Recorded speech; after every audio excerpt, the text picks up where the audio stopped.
Good evening and welcome back to Grady Sportsource, your home for high school sports in the Athens area. Thanks, guys. I'm down here on the sideline and I just got finished talking to defensive coordinator Brett Bell from Morgan County. Now, a surprising number of private school teams do not have any games on the schedule until after Thanksgiving break. So to start off the show, I'm here with my two analysts, Jack Austin and Ansley Warnell, to play a little game of Take Your Pick. Back to the public schools, North Oconee and Clark Central will play in the Andy Landers Classic, which honors the legendary UGA women's basketball coach. This game gives all the benefits of playing a worthy opponent without any of the pressure of a late season region game. His team won 23 NCAA tournaments, 5 Final Fours, 4 National Coach of the Year awards, 3 SEC Coach of the Year awards, and a spot in the Women's Basketball Hall of Fame. So he's kind of a big deal. He was saying that he was a little disappointed in their defensive skills in the first quarter, but that the tackle for loss really kickstarted the guys, got them all hooting and hollering, and they pulled it together in the second quarter. He said that going into the halftime, he's going back to the locker room to remind the guys to play Morgan County defense. They practice stuff like this at the end of every single practice, and if they stick with that, they'll end up on top. He agreed to sponsor the tournament on one condition, that the tournament act as a fundraiser for breast cancer research. His mom, Yolinda, is a survivor. In over 9 years, the Jared Cook Classic has raised almost $20,000. Okay, not to make this a competition or anything, but I do have all of your answers on camera. And so how about at the end of the season, we can compare, count it all up, and the loser has to buy the winner lunch, and me. Well, where are we eating? I don't know. I didn't bring Who's my wallet, losing? so You that's get to fine. pick. I'm definitely not losing, so we'll see. Well, thank you guys for your expertise. I really appreciate it. Billy Henderson Stadium, a place you've probably seen before. Here you see it empty, but on Fridays it's filled with Clark Central Gladiators players and fans. It's lit by Friday night lights.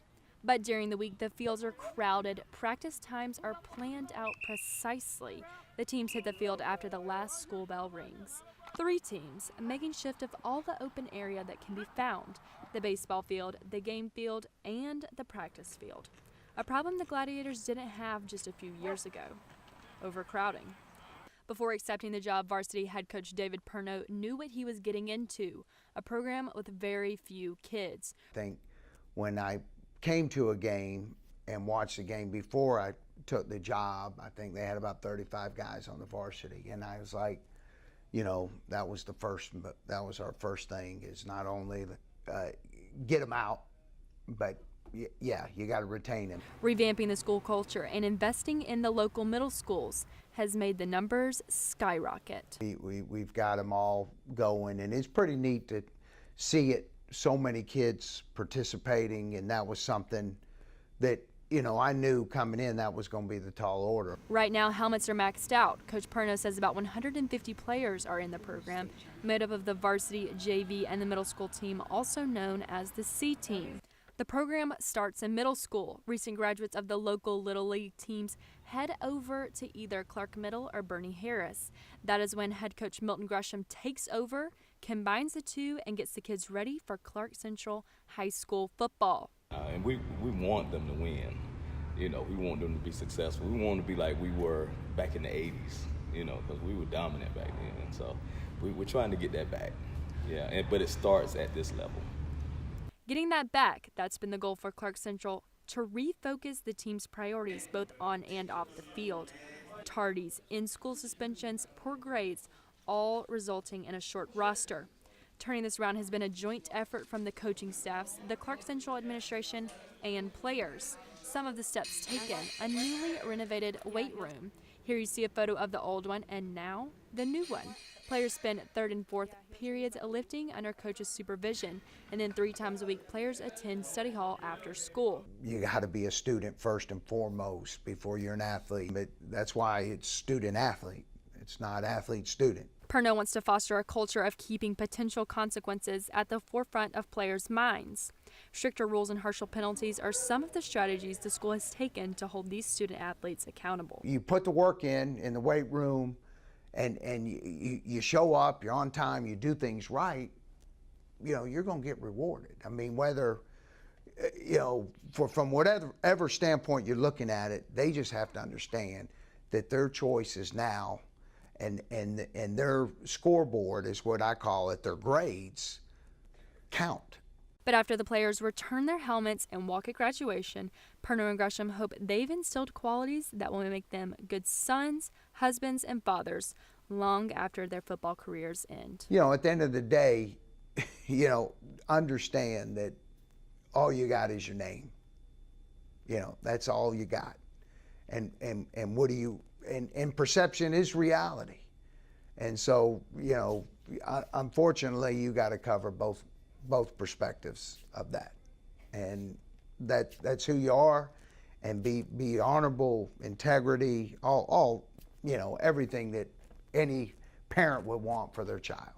And that is why the Clark Central Gladiators are far more than just a football team. They're part of a brotherhood. You know, they're representing their school. They're representing the west side of Athens. You know, they're representing the fraternity, the gladiator fraternity. So they got so much, you know, that they got to represent. The coaches hope one day these middle schoolers will suit up for varsity, but for now, they're best over each week, building their loyalty to the school, honing their skills until their time comes.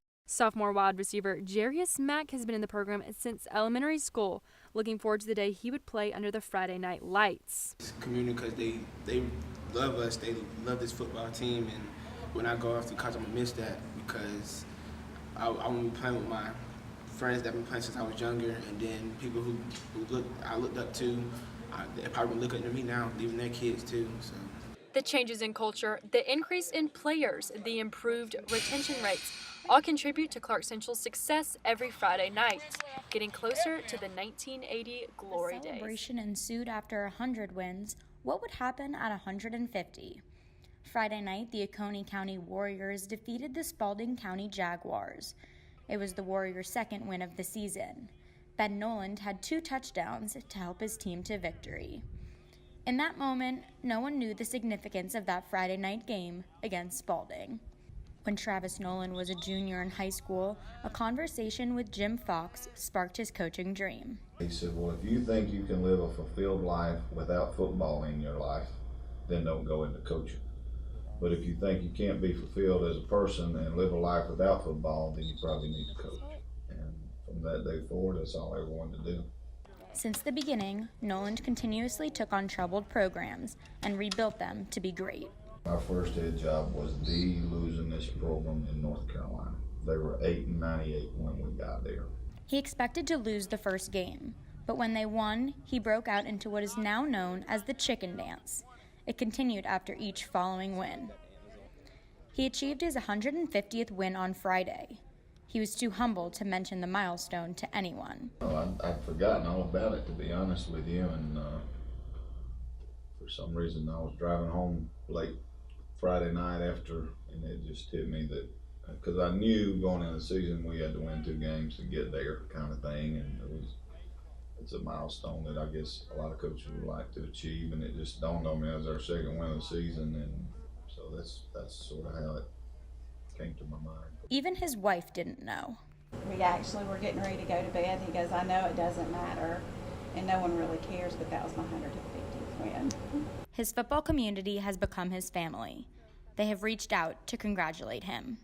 Nolan keeps a bag full of letters from former players, too. I want what they get here to last a lifetime, not just, you know, be about 2 or 3 months of the season. Andrew Staney was the starting quarterback from his first head coaching job. He now works as his assistant coach at Oconee County. There's things outside of football, there's hardships that you go through, and I think once you've come through Coach Nolan's program, you know, you're better equipped to handle those things.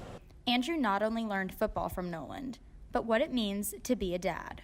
Whether it's working in the weight room or whether it's between the lines on the football field, I mean, they've took me under their arm, and, you know, I've got to be with them with the losses, be with them with the wins, but so I would tell them thanks for letting me be a part of it. I would just say that I'm just so proud at the impact that he's had on all the kids. And it's not the 150 wins, it's the different communities, the impact.